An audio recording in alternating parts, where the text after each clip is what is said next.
Hello and welcome to the Page and Stage podcast, where we explore the art and craft of writing and performance. I'm your host, Jason Cannon. This podcast is made possible solely through the support of listeners like you. So if you're enjoying this show, I encourage you to do two things. First, tell a friend. Word of mouth has always been and will always be the best marketing tool in the world. And second, visit pageandstage.art. That's pageandstage.art and click support. You'll then be able to make a donation that helps cover the cost of producing this podcast, or even become a backer and set up a monthly recurring donation in any amount.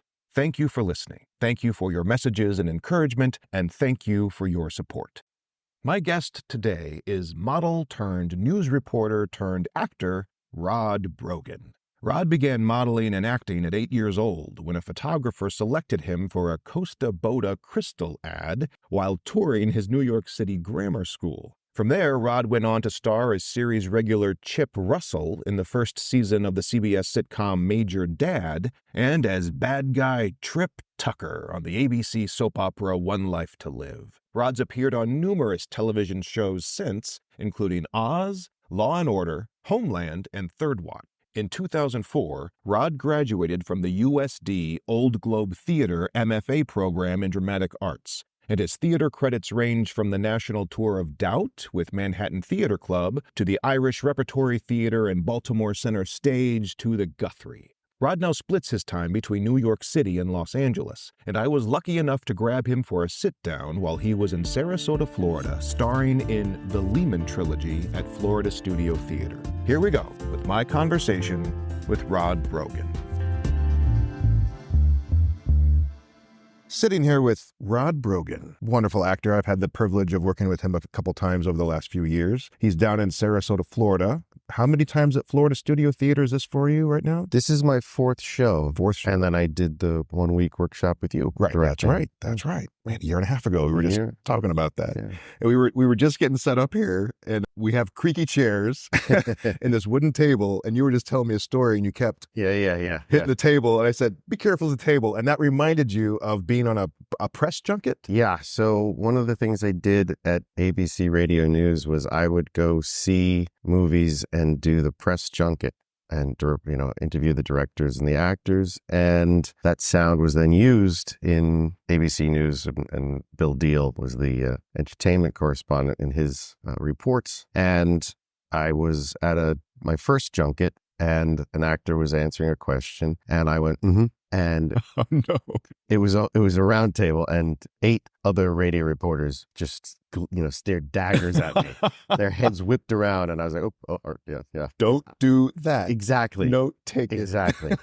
So, and I think it was probably a pretty good soundbite. That's why I reacted too. So, maybe I made an appearance on CBS and a couple other radio spots, but didn't mean to. Yeah, let's see. I think this just proves you were meant to be an actor instead of a reporter, because you were reacting to the intentional moment. That's correct. That's right. I created the loop. They were talking, I was reacting. But this is interesting. You started out, you wanted to be a reporter. Yeah, from the time I was in elementary school, we had a little kids news. Oh, that's so cool. With video cameras back in the day when they were these huge things, especially on the shoulders of 6th graders.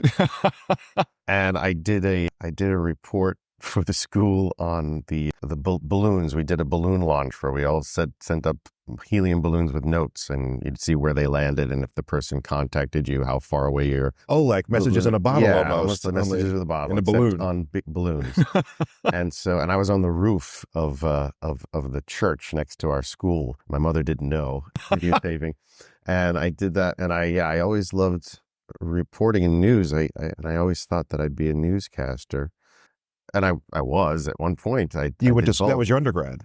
Yeah, my undergrad at NYU was broadcast journalism, which was great because it was a really nice feeder school to all the New York broadcasting companies. Oh, I just did the thing. There you go. You're out. Fired. You're not working in news. Yeah, I went from there. I interned at the CBS All News local station, WCBS. It's 880 AM. I think it was News Radio 88 at the time. It's changed. It's how many times since then? Yeah. So I went to News Radio 88, and then I went up to New Haven to Quinnipiac. It was at the time Quinnipiac College. Now it's Quinnipiac University. And it had the polling station, which is still around. The polls still, you still read all about the Quinnipiac polling. Oh, And, yeah, yes, of course. yeah. And then the radio station was above, WQUN, which was disbanded just a few years ago, unfortunately. And then I went to ABC Radio News in New York. But I always thought I would be a newscaster, and I did all that through my 20s while I was acting. And in my late 20s, I thought I had to make a choice, to do one or the other.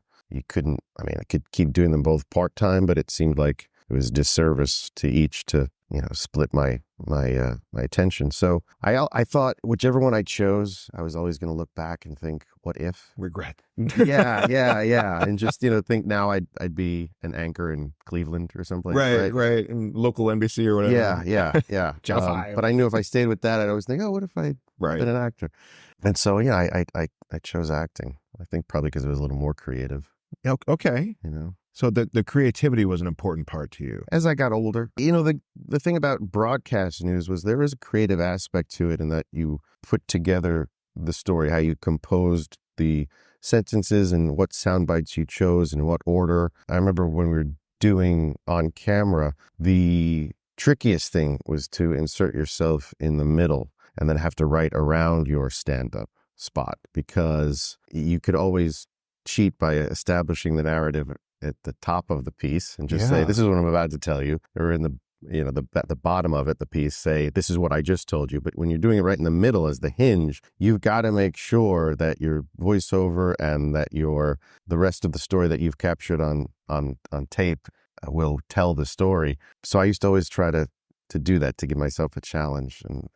But then I ended up doing radio because I had this glamorous idea of being a Murrow boy. And I was going to be, an intrepid radio reporter. And I thought, radio is where the good writers are in broadcast, because you can be much more colloquial and on camera and radio. I just thought you have to really use the language. It's the theater of the mind and all that, I was about 30 years late for that. Well, can I ask, so this is something actually I've always wondered, and I wonder, and our listeners, they're all, this podcast is all about putting together story. Mm-hmm. So does Tom Brokaw write his own copy? Do you have writers who give you the story and you edit it to sound like you? I've always wondered, who writes that news copy? Yeah. And do you get rehearsal time, between an event happening and someone being sent to gather the facts? Right. And that story being curated into something that's going to be delivered? Where does the talking head or the glamour face, where does that person fit into that whole entire process? Yeah, you're assigned by the news director what you're going to cover, what your story is, and a lot of the times you just make 3 or 4 different cuts of it, because especially if you're doing all news or you're doing something where there's news on the top and the bottom of the hour, you don't want to use the same 30 seconds every time. So you do 3 different versions of a story, maybe with slightly different quotes. Maybe you quote the person in one, the second one, you run their tape and speak around that. You try to vary it, but get the information out, and you feed it into the station. And I've never really seen a news director say, you got to recut this, but I'm sure it's done, especially with national, international press. I cannot speak to Brokaw. Peter Jennings was editing even after he left the anchor chair when he was sick with cancer. He was still editing.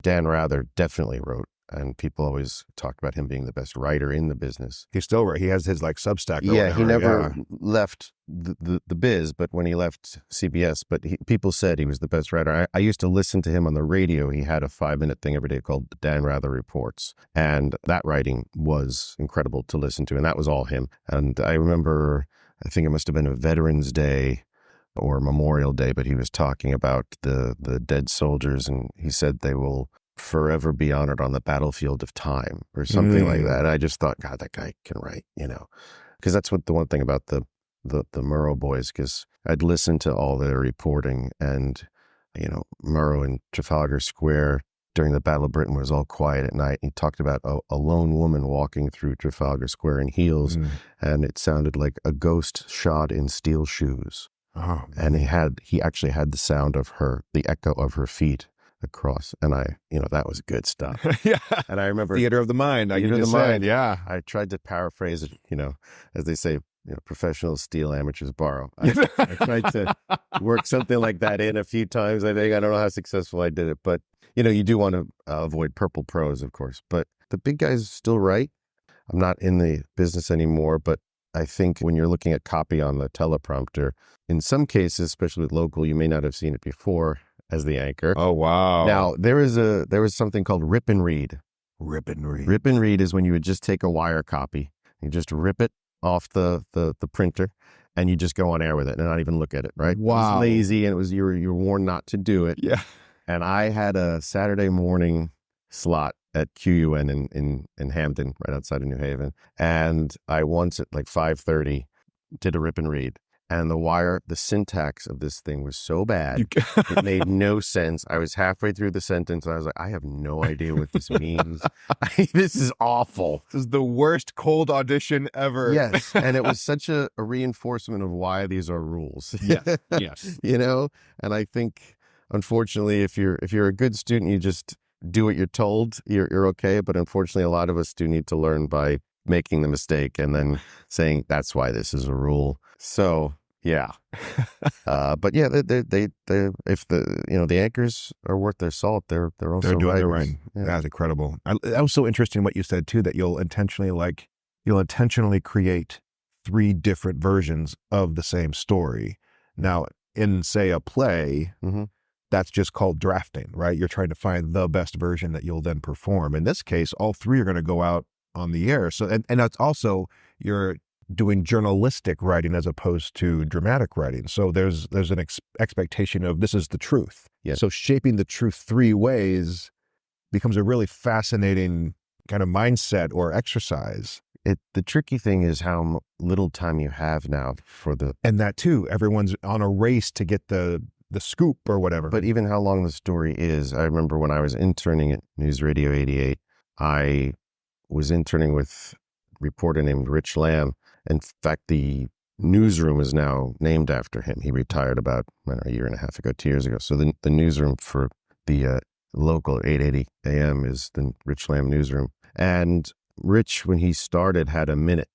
In the 70s, there was a minute to tell a story. And you'd have tons of sound on tape. Actualities, whatever word you want to use, which is basically the quotes from the people you're interviewing. Okay. Then it went to 45 seconds, 30 seconds. And at one point it was 25 seconds and they wanted 2 pieces of sound. Now at that point, you're basically giving the headline, it's like Jason Cannon came to Sarasota, my quote. He interviewed Rod about reporting, another quote of mine. I'm Jason Cannon.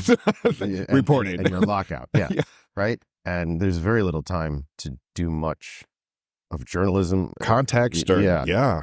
So that's the issue. And that's where it can be creative in how you play with the 25 seconds and you're trying to tell a story. The thing is, with news, when I did print, I just did classes, it was much more rigid. The first sentence in print is supposed to answer who, what, when, why. And if you read any good, Times copy or anything, right in that first sentence, it'll be on this date, Jason Cannon came to this location to interview Rod Brogan about being a reporter and an actor, and there wasn't a lot of creativity to that. Now, those are great writers, print writers, fantastic. I'm not saying that. I just felt I could be a little more creative in broadcasting. Right. Well, summary is an exercise. I taught writing for a while, and summary is one of the hardest things to do effectively because, to your point, it's not necessarily creative, but it's hyper analytical and precise. And that's a lot of my writing. One student summary was, if you can't summarize, there's nothing else you can do until you can summarize. If you have interviews with LA agents, they will ask you for your 1-sentence log line. Yep. In the interview. Now, that doesn't happen in New York. Never had that happen in New York, but I've had it in LA. And summarizing yourself in a sentence, it's not something that actors are taught enough or prepared for enough. And you walk into it and you think, wow, I'm on a different coast here. That's a different. What's yours? I was a low rent Bill Murray. I was the poor man's Bill Murray. The poor man's Bill Murray. Yeah. Yeah. Oh my But God. the agent responded to that. They're like, "Oh yeah, I can." Perfect. I got you. Yeah. Which I understand. I mean, especially for screen, you need that. I need you in a snapshot. You're just a product. Yeah, exactly. Barry Shapiro is a casting director of Herman and Lipson in New York, and he told me once, only a star can have range. Oh, wow. And it's in LA and on camera, you have your thing that you do. Yeah. And you just do it and wait until character meets actor. Yeah. Right. Like the producer, the director would be like, I need a pinch of cayenne. Who's that? I need, it's almost like it's a recipe. A guy who was a few years ahead of me at the Old Globe, Jim Parsons. It's a great example. Yeah. Jim has his thing that he does. And I remember them talking about at the Old Globe, they're like, we were constantly trying to get him to do more, to get out of that thing. And well, he went to LA and he did that thing that he does. And when Sheldon came around, Jim's sensibility, that take that he does, worked so brilliantly with that character. Because you can see in other things he'd done before that, Interstate and whatever else he'd done. But it just was so brilliant for that. And it worked. And it was like, there you go. That's a great example of, you do your thing. And because casting directors will say, I need that thing, or let's see if that thing that Rod does works for this character. I want Bill Murray. We can't afford him. Who else you got? For me, that was how I positioned myself. Yeah. I don't know if I would have come up with that same answer if I'd thought about it a little longer, but I'd never done a log line for myself, so that's what I came up with. But that's an LA thing, not a New York thing. I've never had that in New York. No, in New York it's so much different mindset. It's different talking to casting directors in New York too. You walk in and you say, "Hey, what's the tone of this? Yeah, what are they looking for here?" And you'd get no answers. An agent in LA told me, no one wants to make an opinion here because no one wants to be wrong. So if you don't make an opinion, you can't be blamed. Yeah. And they just wait for people to come in and show them what it is. They wait for it to go like the unmistakable. Oh, that's it. Yeah. I don't know until I see it, but now I just saw it. Exactly. And you'll get more direction in New York, and the agents will be more about where you trained and that sort of thing. Yeah, it's a different world. It reminds me of something that we had to do in casting new work. When I was at Florida Studio Theater, we were having trouble whenever we do a world premiere or a very new play. So often we wouldn't get people coming out for it. And casting agents would send us people that weren't even close to right. And we were like, what is going on here? It's like, it's a good job. And what we realized was that it's not exactly the same as a log line, but the character descriptions didn't give the ball field, the type, right? So it got to the point where you could say, 30-something sarcastic, office worker guy, Chandler Bing type. Then everyone goes, oh, sure, I got 4 of those in my stable. Yeah. Right. But it's that one little addition of just sort of aim for Jim Parsons, sort of aim for Bill Murray, helps everyone just conceptualize it. But that's different than, who are you? Yeah. Well, they ask you that so that they can respond to the breakdowns quicker. Right. Yes. Yeah. Oh, man. Oh yeah, I got my poor man's Bill Murray. They need a Bill Murray type. He's in. Right. We streamline the whole thing. On your tombstone, Rod Brogan. That's right. Here lies the poor man's Bill Murray. Yeah. I love this for this podcast because the idea of story just opens up so much wider. But your origin story for acting, I think, is also really intriguing. Everyone gets kind of bitten or discovered, quote unquote, in a different way. And your origin story, the actor creative Rod Brogan, please share that with us. It's so adorable. I was discovered. Yes. I was sitting in my 3rd grade class in Catholic school in downtown Manhattan. And one day the principal walked in, and he was this tall guy. He was very imposing. I was scared of him. And he walked in with another guy behind him, and he started tapping some of the boys on the head, saying, "Go down to the library." And we just did what we were told, and we're all walking down to the library together. And I'm looking around at all the guys I'm walking to the library with, and I'm thinking, what did I do with you? Right. What gang are we? What am I in trouble with that you did too? I don't even hang out with you. And we got down there, and this guy started taking Polaroids of us. And I thought, we're getting our mug shots already. And we put our names and our phone numbers on the Polaroids. And that was it. We went back to class. Nothing was explained. We had no permission slips from our parents. What it was a photographer was looking for altar boys for a Boda Crystal ad. And the ad was, because he called my house and talked to my mom, and I got the job. The ad was me standing in front of a stained glass window with fake smoke in my altar boy uniform and a cross. I had a wooden cross for my uniform, the robe around on me, and I'm holding a Boda Crystal with wine in it. Like a chalice yes, or a exactly. wine glass. Exactly. So and that's just me staring at the camera with that funny thing is, we were in a church that is now the Atlantic Theater in New York City, because it was a deconsecrated church. But before it became the Atlantic Theater, it was where I started my modeling career. So I've been on the stage at the Atlantic, whether they like it or not. So I did that job, and it was fun, and I liked it. And I went to a modeling agent and started modeling after school, doing print ads, catalogs, some fashion shows for kids, like at FIT and stuff like that, and loved it. But that eventually, casting directors for commercials would call that agent and say, we need kids to come in to do this action figure commercial or whatever. So I started auditioning for commercials too. That took off because I had the all-American look and what was in at the time. I was this freckled-faced blonde kid. It was, all America. And I worked like mad. I think I did something like 19 commercials in a summer once. Whoa. I was basically doing 2 a week. And it was Planters, Peanuts, and Monopoly, and all kinds of stuff. So it was great money. There was great work. And the casting directors that are still around that were working in the 80s, we will always talk about nothing will ever be like the 80s again. There was so much work and there was so much money. Cable started, so there was even more. It was just, we were all working so much. And back then I was Roddy Brogan. And so today, if a casting director or an agent says Roddy, I say, you have just dated yourself and me. But they, a few of us were still around. And so I started modeling and started doing commercials. And then eventually that turned into auditioning for TV and film. And at the time I had absolutely no training. My training was watching Family Ties. I would watch Michael J. Fox and I would imitate Michael J. Fox. Good mentor. My mom said that every movie we saw, I'd become that person for like a week. So we saw a John Cusack film, and I just did John Cusack for a week, like, Say Anything or whatever we had seen that week. And then I would do Michael J. Fox, or I'd become John Candy.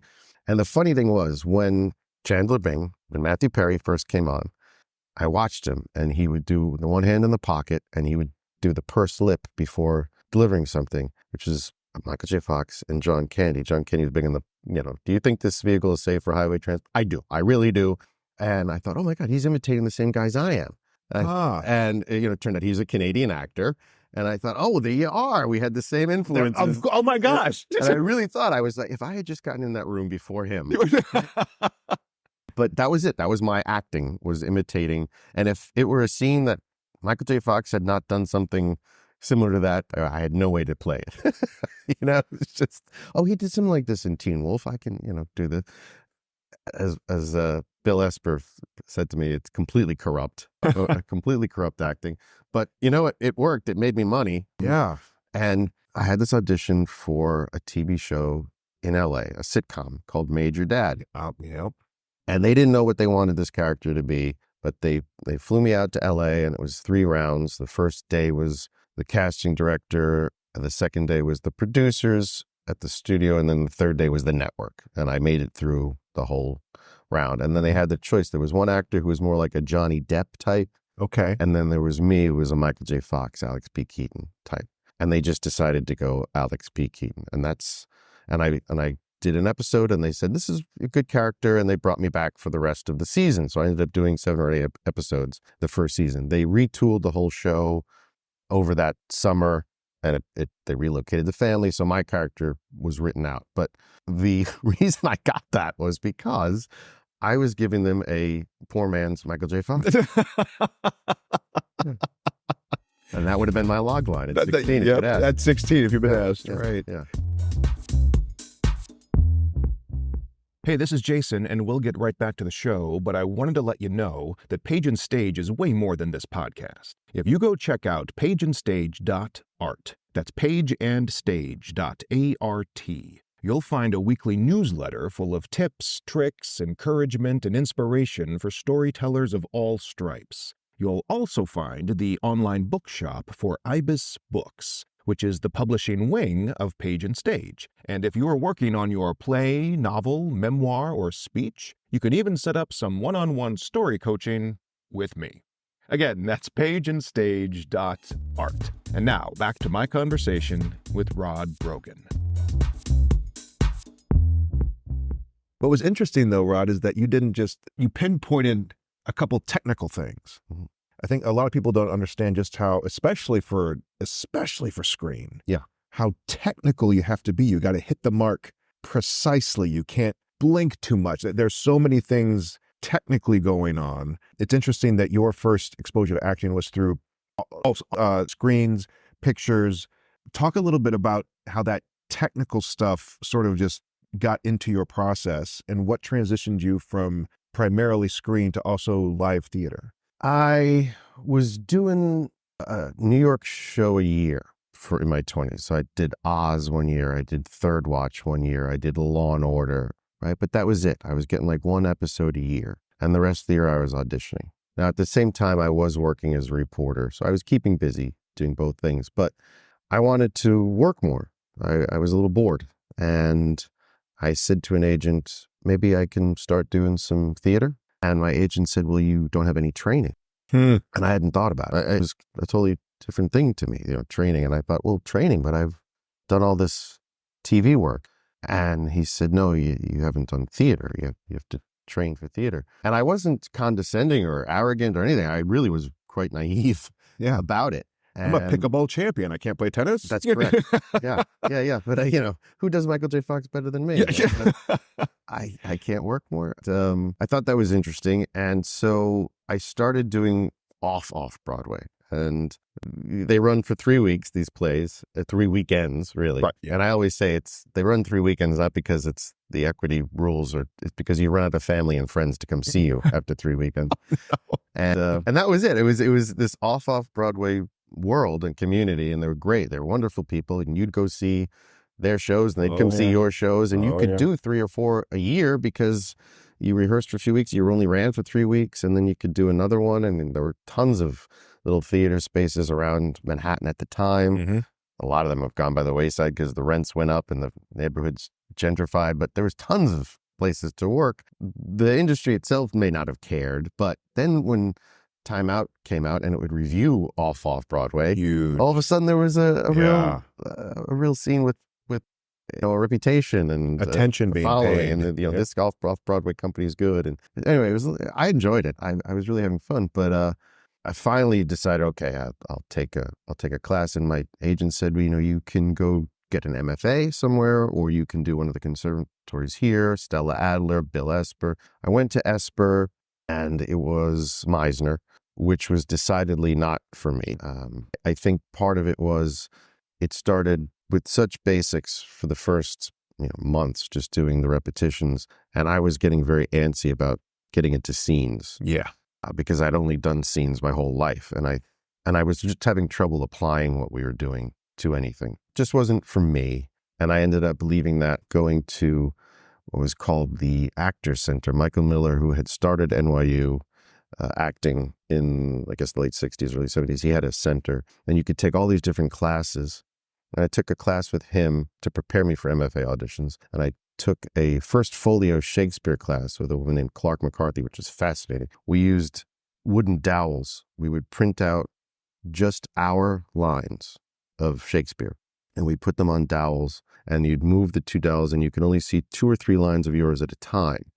And you would act with the person. And at first it was a cold read, and then you start to memorize, because iambic pentameter is pretty easy to memorize. And you wouldn't have their lines. You wouldn't have your lines. But this is like back in the day how you'd only get your lines. It was back in the day of how things became called sides. Yep. Right? You just had your words and maybe a cue line. And that's how the actors back in the day learned. Mm-hmm. And that would be hung up on a wall, and they just read off the wall their line. But you had to listen, because you had to wait for your cue line. Yep. And it was great training. Really loved working with her. And so But talking to Michael Miller, and you were saying that I'd started in TV and film and learned all my technique from that. He had said to me, "You're acting from the neck up." Oh, yeah. And I didn't know what that meant. Yeah. I had never heard the expression total body acting or anything like that. And I always thought, well, no, I have one hand in my pocket. Don't you see me like I'm Chandler banging the heck out of this? I'm gesticulating with the other hand. I had no idea what it meant. And I got a little discouraged at first because he kept saying, and other people were reinforcing, your work's very small. It's good, it's honest, but it's small. And I didn't even know what that meant. Yeah, of course. And they would give me examples, and I would try to get bigger, but all my instincts were on camera. And I was very frustrated. And I thought, I don't think I can do this. I just think my instincts are so set for TV. And I remember I was talking to a reporter friend of mine about it. And she said, well, stick with it. Don't walk away from it. And I did. Anyway, I ended up getting accepted into the MFA program at the Old Globe. Which is amazing. They took such a chance with me. I'll be forever grateful. When I think about the people that auditioned who had a BFA and had worked professionally, and then I walk in having done just TV and some off Broadway and some classes. The program director at the time, Richard Sear, he had done a TV show, a sitcom based on Animal House called Delta House. And he saw something in me and said, I understand where you're coming from. And he let me into the program. And they said to me right away, you stand out like a sore thumb on that stage with everybody else. You're so contemporary, your work's so small, and then we've got work to do. But they took the chance. But it's honest. Yeah, it was honest. I was having the same problem, only in reverse, because I got into acting through theater in high school, and that was all I did for years and years. And then when I tried to get into some film stuff, I was just way too big. Right. I was huge, gigantic. And I was in my MFA program, and I had a Bill Grivna acting for the camera class. Mm-hmm. And this stuck in my head. He's like, all you have to think about is distance of communication. That was the term that opened it up for me. That's great. That it's not about small and big, because those become judgmental and qualitative, and you can't just get bigger. You have to think in terms of distance of communication, because playing even in a 99-seat live theater is very different than playing in a 3,000-seat theater or on a hillside in Shakespeare in the Park outside to 5,000 people. The camera can get right on you, which is why your work, as honest as it was so quote unquote small. Yeah. But it's just distance of communication. If you only have to read, like we're across the table right now, I don't have to talk to the back of the room. Right. But whatever space you're in, you've got to make sure that whoever's back row, back corner gets it. And that distance changes in every situation. That's what worked for me. Was it a similar kind of mindset shift for you at Old Globe? What did he give you that helped you kind of understand how to calibrate that? I didn't realize I was doing this at the end of my first term, when we had to sit down with the whole faculty and talk about it. Should you keep me in the program or not? Right. They said to me, we were so proud that whatever we gave you, you tried right away. And I hadn't thought about it. I thought that was the whole purpose of being there. And I was so hungry for technique and understanding what it was we were doing, that no matter what it was, I didn't immediately say, I can't use that. I'm not that kind of an actor. I don't do sense memory or right. Whatever it is. I just immediately tried to plug it in that day in class and in our student shows. And the thing about the Old Globe, especially when I went there, is that we weren't just doing classes at University of San Diego, USD. We were understudying and acting in all of the Old Globe shows. Right. So right away, I was understudying 2 shows, a Shakespeare Pericles and a comedy on one of the indoor stages. There were 3 stages, hundreds of people, Tony-winning directors, all these Broadway people coming in, and you were there basically as an apprentice to a rep company, the way people had learned it years ago. And you immediately had to, I thought, plug in what you were learning, because you had to understudy these shows and possibly go on. Yeah. Funny thing is, the one MFA who kept drilling it into us, everyone goes on. You've got to know your stuff. We pride ourselves in this program in knowing our blocking, knowing all our lines. he was the one guy that never went on. No, no, no. Yeah, Oh. yeah, his whole time there. So it wasn't just one thing. I remember I was told by a movement teacher there that Annette Bening was having a tough time at ACT, and then they started doing mask work, and mask work just opened everything up for her, and she never looked back. So I can't say that it was any one thing that opened it up for me. It was the combination of the voice and speech work. Jan Gist was our teacher, and she would talk kind of what you were saying with the distance. She would say, to preserve your voice, don't just yell into an audience. She's like, pick the spot and talk to that person, and that will preserve your voice. But picking that person in row J made me bigger than just the camera a few inches from my doing Alexander work, expanding the spine, my posture, doing the Laban work, all of that stuff. It pulled me out of my little tiny acting. I don't remember one particular breakthrough moment, to tell you the truth. I just remember at the end of that first term how different I felt on stage, and I felt, oh, I've done it. I had a lot more to learn. Yeah, of course. It was just giving into, it was just receiving whatever it was they were giving me. Without a filter, without editing, without any sense of self. I'm not that kind of an actor, anything like that, because I didn't know what I was, and I was just a blank slate, a sponge, really receiving whatever. That just did it. Yeah. You use that term total body acting. Right. I'm going to come back to that because that's a great idea. But this whole thing about improving yourself in the theater, this has resulted in you were standby for Bobby Cannavale on Broadway in, I'm going to say it wrong. Teresa Rebeck, I know. She's Mauritius. Mauritius. I understudied all the time at the Old Globe. Now, I have to say, that was also a great acting exercise, because we were told to mimic the person we were covering as much as possible. Hey, that's how you grew up. Yeah, but the idea that they told us, which made so much sense, was not just so that the cast isn't getting something different from what they've been, but also for people backstage who are used to scenes taking a certain amount of time. An assistant stage manager who needs to cross over to the other side of the stage to hand over a prop, costume change, whatever. A quick change. They're all used to having 10 seconds here. So if you come in with your version, right? And it's 5 seconds long. You've now messed up you everything. Just screwed the team. So this isn't about you saying, well, here's how I would do it. Right.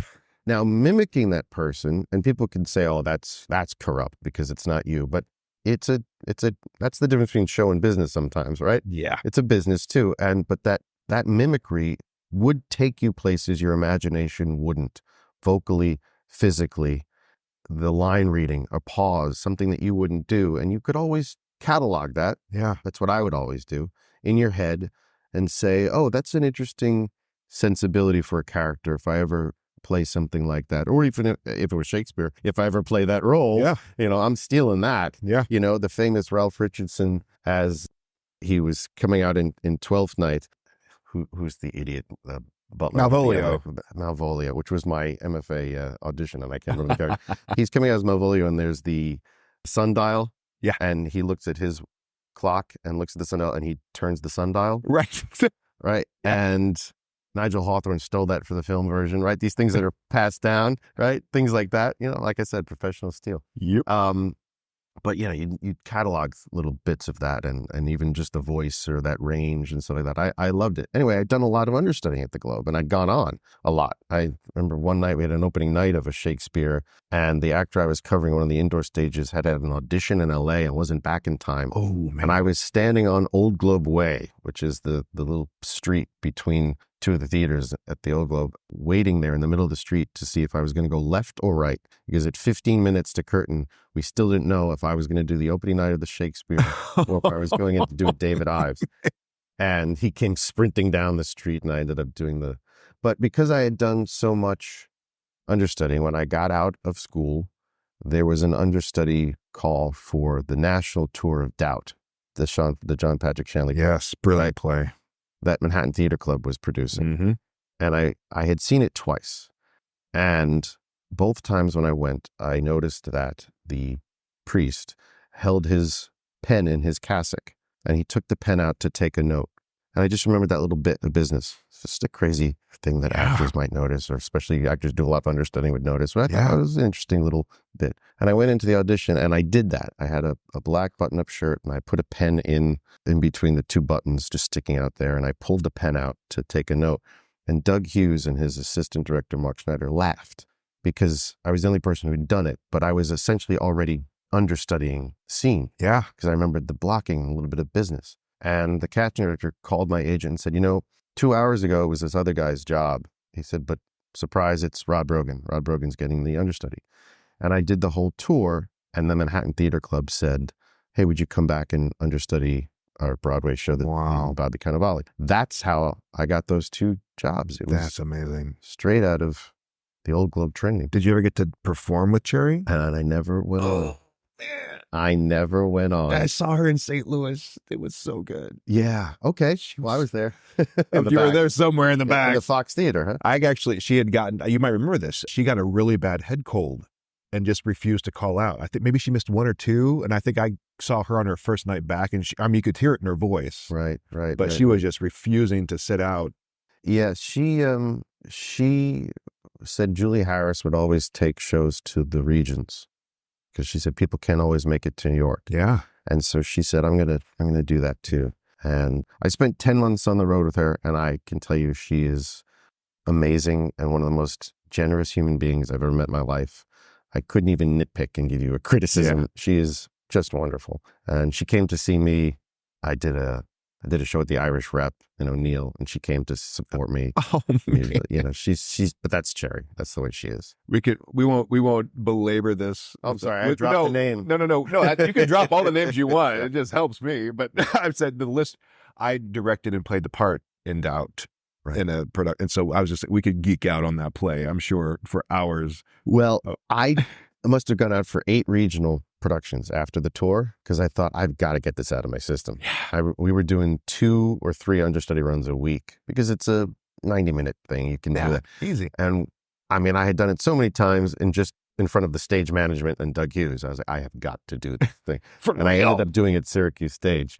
But it was funny because a lot of the auditions I had, I can't say I'm friends with John Patrick Shanley, but I knew him and spoke with him and I talked to him about the play. And directors in these auditions would say something like, try it this way. And I knew that's not what the moment was about. And at this age, I just said, all right, fine. You want it that way? We'll do it. But at that age, I was like, no, you have no idea what you're talking about. Yeah. That's not what this is. And I didn't get cast a lot of times.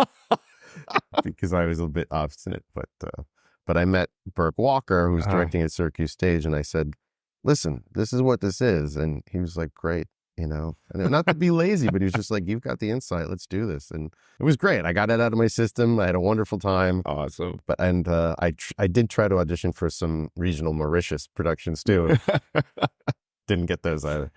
My John Patrick Shanley story is fun. When I was directing Doubt, you have to break down what's true. What did he mean? Mm-hmm. What's Father Flynn's actual secret? And I spent an hour typing up this. I had heard that John Patrick Shanley answered every email he ever got. He puts his email address in his playbill bios. So I sent him off my brilliant analysis of Doubt, just asking, hey, you don't know me. I'm this punk kid in St. Louis doing your show. Just want to make sure I'm not like off in left field somewhere. I heard you told Philip Seymour Hoffman what the truth is. Yeah. And expecting nothing, right? 5 minutes later, ping, he's emailed me back. I couldn't believe it. Like I pictured him like walking down 44th on his BlackBerry or whatever, And his email, I will never forget this. It just said, Jason, play whatever backstory you want. Have fun with it, John. That was it. Yeah. That was his whole, and my first reaction was like, you jerk. I just spent all this time. Then I realized, oh my, what a gift, right? This is this Pulitzer Prize winning moonstruck, this guy. I mean, and he trusts his work and he trusts his fellow artists enough to say, no, it's basically yours now. Mm-hmm. Go be awesome. And the generosity of that that blew my mind. It changed the way I think so much about acting, directing, storytelling. We'll talk about storytelling. If you know the script at all, probably around the middle of the script, there's a scene between a mother and the Right. the nun. Her big, huge scene, the big scene, yeah. That was the first one he wrote. He wrote the play around it. That was the first scene. Yeah. I didn't know that. Yeah, which is interesting. Talk about, putting your stand-up in the middle of a newscast. Yeah, and the hinge. Building around it. And he built it from there on out. And I will say, when I first saw that scene, I won't get into too much detail. I don't want to spoil it for people or say anything that might be triggering, but I didn't believe... Too soon, Rod. Yeah. I didn't believe the scene, right? I thought there's no mother would say that. And a bunch of nuns came up to Cherry in San Francisco and said to her, "You have no idea how many times we had that conversation." That exact scene happened to me.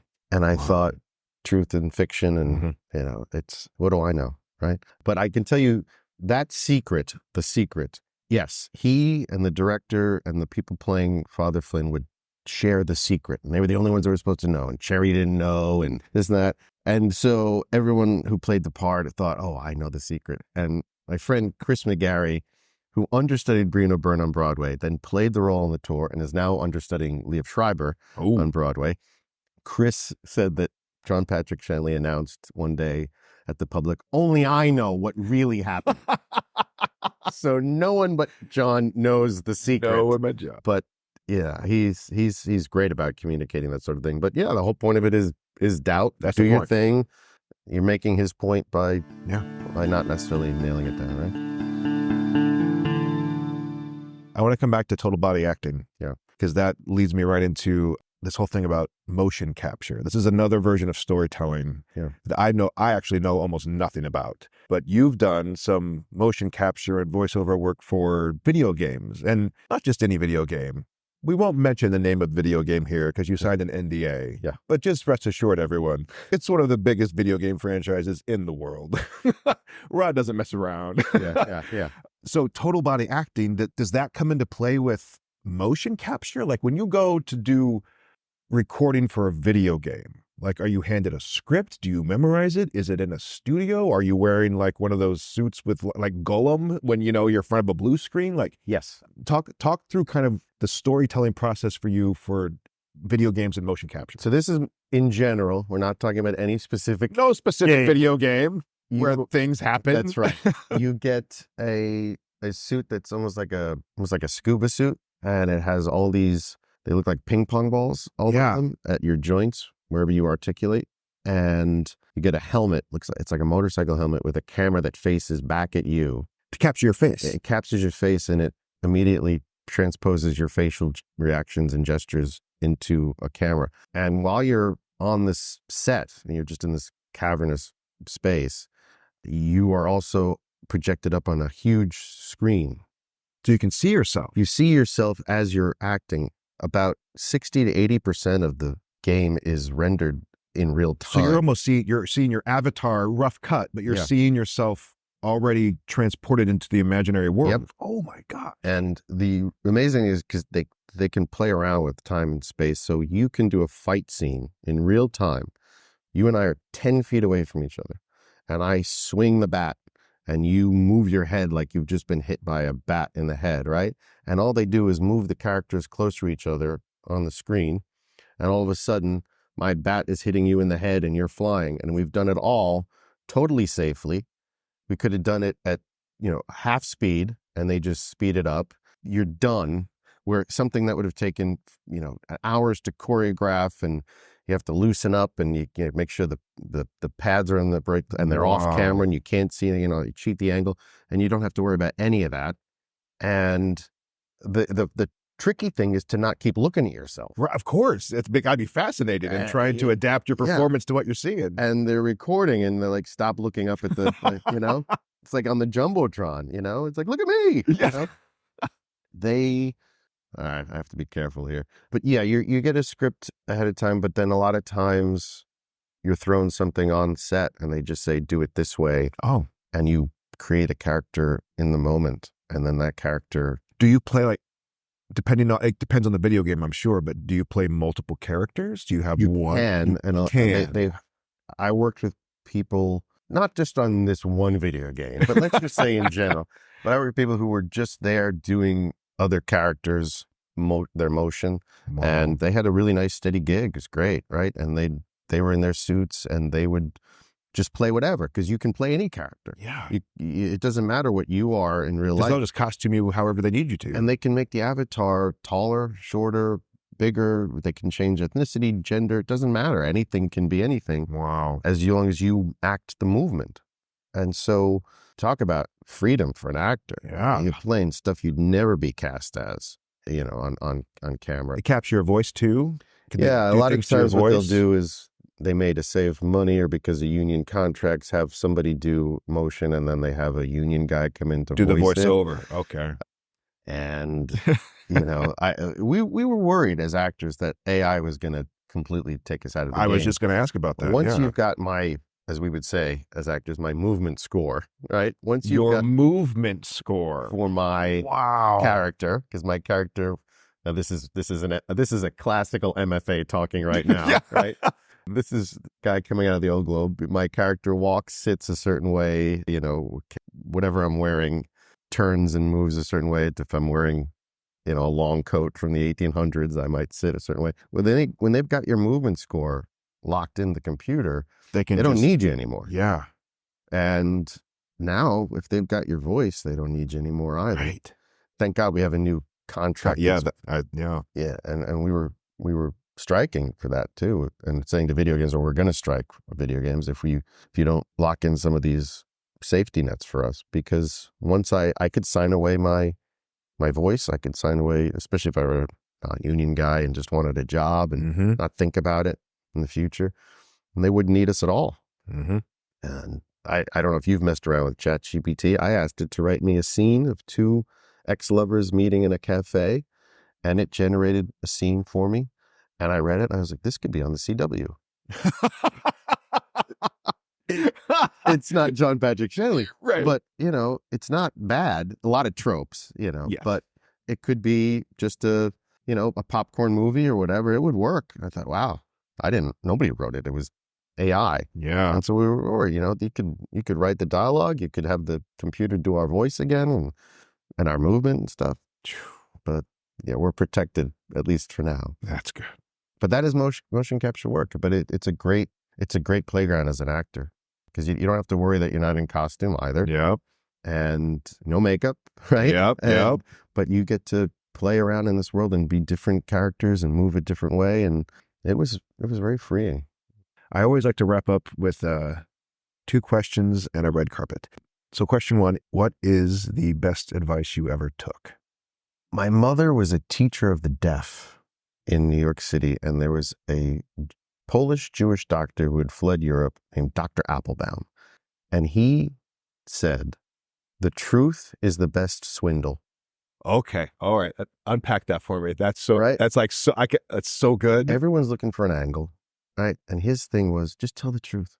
You're trying to, pull one over on people. You're trying to, manipulate or he's like, just the truth is the best swindle. Don't BS people, right? And that's been the words to live by for me. The truth's the best swindle. I don't pretend to be smart enough to con anybody at anything. I've learned also I'm too lazy to remember lies. If you lie, you got to remember what the lie was, right? It's like, I'm sorry, I couldn't see your show. I got in an accident, right? And they ask you about the accident 2 weeks later. Right. I got to remember that, What accident? Just tell people, I'm beat. It's been a long weekend. I got to catch you another night, right? Yeah. I can remember my life. I can't remember, or I don't want to remember my lies, right? The truth is the best swindle. And it's true in acting too. Just, be honest. Mm-hmm. And, don't necessarily remember what Michael J. Fox did. Work forward from you, not backwards from John Candy. Right. That reminds me of the great, the George Bernard Shaw quote, the truth is the funniest joke in the world. Mm-hmm. Sure. Yeah. That's good. That's a good one too. Yeah. So I would say the truth is the best swindle is the best advice I got, or, best. Now, I've gotten good advice as far as practically speaking in the industry. I was told by one actor, don't get known as the guy who understudies. Right. And so I said no after the second time. Now I would do it again now. Yeah. It's great. You sleep in your own bed in New York and you're making a union contract. Yep. But having just started my career out of school, I really did think I was starting afresh, because now I was an MFA and I could act, not perform, act. Right. There's a difference. But, I was told don't be, and I know a guy who came out of a very, well-known MFA program, and he's like the king of understudies. Now he's working, he's getting union weeks, he's getting his health benefits, he's got a wife and kid, and he's gone on. He's, he had better luck than me, but he is known. They call him. And, this actor said to me, casting directors will know you're good at it and you're willing to do it. It's a checklist. They have to check it off their list. They need to hire covers. Yeah. They will make the phone call. Can Rod just cover this? And then they're done. And then you've got a job. But he said, don't get known as that. You will get known as that guy. Yeah. And that was great advice professionally. But as far as just life in general, the truth is the best Swindle. What's the worst advice you've ever given? I repeated advice from Michael Douglas. Qualitative. On the Actors Studio, and he told people, don't go to LA without a job. Oh. And I repeated that to people. Now, I have quite a few friends who went to LA without a job. Michael Douglas was right a lot of the time, but other people that did it, they've gone on to have quite a nice career and lifestyle in LA. So what do I know? Right. I mean, they may be just doing one, as we call them, under five lines or less a year, but that's what I'm doing back in New York. So they've got better weather, and what do I know? Well, great. Rod, this is now, and I am hardcore just stealing this from one of my favorite shows, Hot Ones. This is, he likes to talk about rolling out the red carpet. I think it's so great. I'd love for you just to share with the listeners, like, what are you up to? How can they find you? Are you on any of the socials? Or a website? People want to learn more or check you out. Where should they go? I am on Instagram at Rod Brogan, easy to find, RODBROGAN. My name is Rodrick, RODRIC, and I'm Rod Brogan in the business. I was Roddy, then I got mature, and at 14, 15, decided to be Rod Brogan. And people always think my name is Rob Rogan. You really had the D and the B. And my wife said to me one day, why don't you just go by Rick Brogan? And I stared at her. I mean, my jaw dropped. And I was just like, I don't know why I didn't do that. She was like, it would have been R-I-C. It's even a cool spelling of Rick. Right. And you could have been Rick Brogan. Roderick. It's not like you're making it up. I know, it's still my name. And it's a good action name. Rick Brogan. Rick Brogan's back, and this time it's personal. Rick Brogan is a better action name than Rod Brogan. Yeah. So Rod Brogan, the D and the B.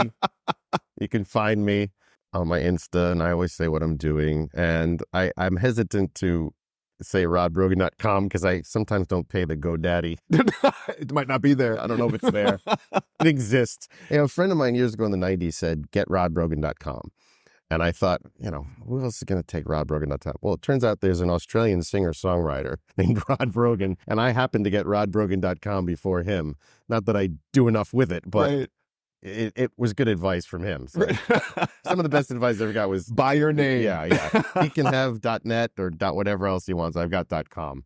So, yeah, you can find me on that, and just keep Googling me. Rod, thank you so much. Really appreciate it. This was fun, Jason. Thanks. You've been listening to the Page and Stage podcast. All my thanks to this week's guest and to all of you out there for listening. Send me your thoughts and questions at jason@pageandstage.art. I always love to hear from you, and I'll be featuring your questions on future episodes. This podcast is built with Alitu, the all-in-one online podcasting app created by Colin and his amazing team over at thepodcasthost.com. You can learn more about all my guests and access their websites, links, and upcoming projects in the episode summaries. And you can become a backer of this podcast by clicking support over at pageandstage.art. Thank you for listening. And until next time, I'm Jason Cannon, and I cannot wait to hear your story.